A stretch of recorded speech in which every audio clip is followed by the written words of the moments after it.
Greenleaf ma'nosi yashil yaproq demakdir.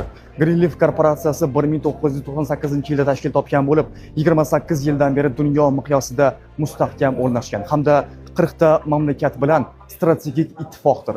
Greenleaf korporatsiyasi 6 ta rivojlangan yirik mamlakatlar Germaniya, Shveysariya, Italiya, Fransiya, Yaponiya hamda Xitoy bilan shartnoma imzolagandir.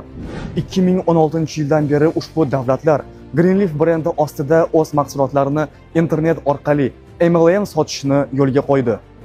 Korporatsiya Xitoyning eng yaxshi tabiati, ekologik toza hududi Suzhou shahrida o'zining kollagen, bambuk, aloe plantatsiyasiga egadir hamda ushbu korporatsiyaning kosmetik parki, diqqat qiling, 107 gektar maydonni egallaydi.